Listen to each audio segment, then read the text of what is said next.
Bonjour à toutes et à tous et bienvenue dans cette nouvelle et en fait première vidéo de ma chaîne Fibro Chronique.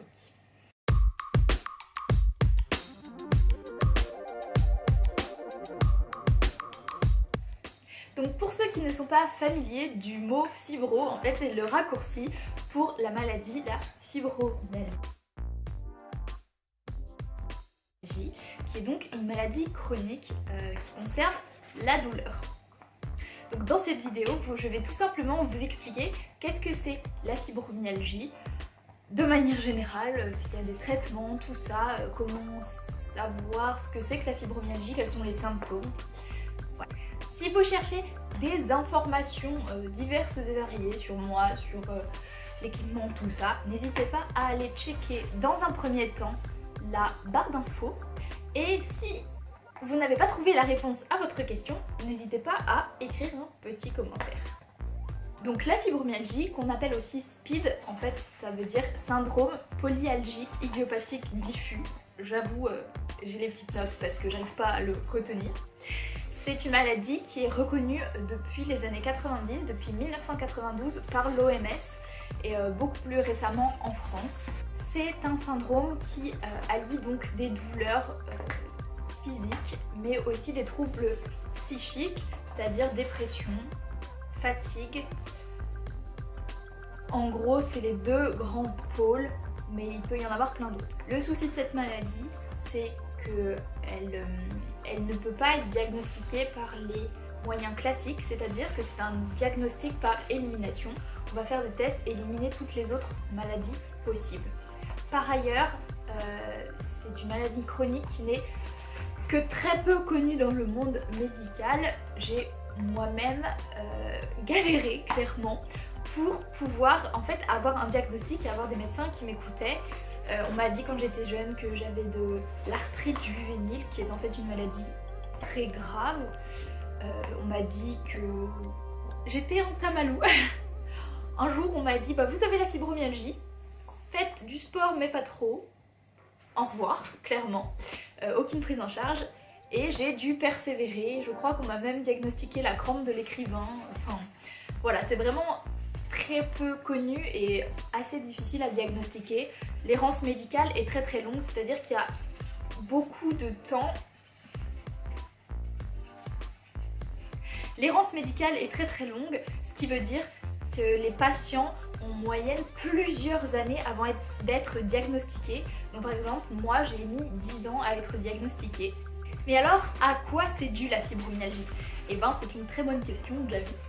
Et oui, la fibromyalgie, on ne sait pas trop clairement, mais la source et la piste la plus probable, c'est que le corps n'est pas capable de gérer les stimuli douloureux de manière classique. Le signal douloureux en fait est amplifié et beaucoup moins bien géré par le cerveau chez les personnes atteintes de fibromyalgie. Ce qui veut dire que par exemple des courbatures qui feraient mal pour tout le monde sont beaucoup plus amplifiées, toutes les douleurs sont plus amplifiées et une stimulation qui peut être toute bête comme écrire peut faire en fait très mal parce que le cerveau s'affole complètement et en fait toute cette douleur amène aussi à une grande fatigue puisque avoir mal c'est vraiment fatigant, voire à de la dépression.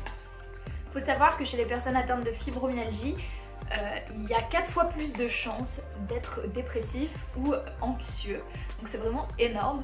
Et les troubles du sommeil peuvent s'installer sur le long terme, donc autant des troubles de l'endormissement que mal dormir ou alors dormir très longtemps et pas être réveillé. Par exemple moi j'ai besoin pour vraiment, si on me laisse dormir, je peux dormir de 10 à 16 heures par nuit et être toujours fatiguée en me réveillant. Mais alors, la fibromyalgie, c'est dans la tête. Beaucoup de personnes répondront. Et je vais rejoindre ces personnes en disant que oui, c'est dans la tête, mais en apportant une petite nuance. Effectivement, c'est dans la tête parce que c'est le cerveau qui déconne et pas le corps. C'est-à-dire que votre corps va très bien, mais c'est le cerveau qui, en gros, dérape complètement. Du coup, dans cette maladie, il faut faire très attention parce qu'il n'y a pas vraiment de complications directes, même si elle peut vraiment être handicapante au quotidien. Mais en fait, À force que ce soit dans le cerveau et que la douleur s'installe dans le cerveau, ça a des répercussions sur le corps.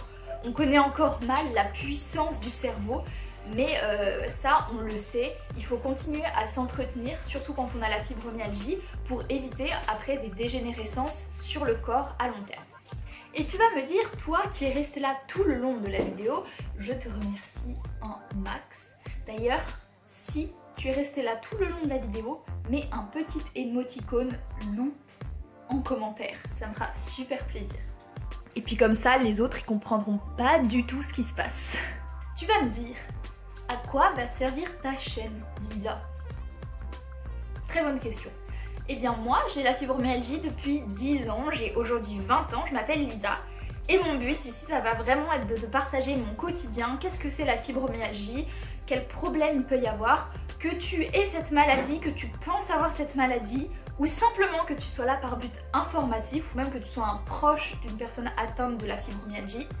Cette chaîne sera, ou en tout cas je vais faire mon possible pour qu'elle soit fun, pour qu'elle soit sympa, pour que tu apprennes des choses et que tu sois au courant en fait de ce qui se passe dans le monde et chez les autres. Si mon style te plaît, si ce type de vidéo te plaît et si tu es curieux avant tout, n'hésite pas à aller tout de suite cliquer sur le petit bouton s'abonner et à activer la cloche des notifications pour recevoir ma prochaine vidéo. Et n'oublie pas de mettre un like, bien sûr. J'espère sincèrement que cette première vidéo aura pu t'éclairer sur le but de ma chaîne, sur ce que c'est que cette maladie.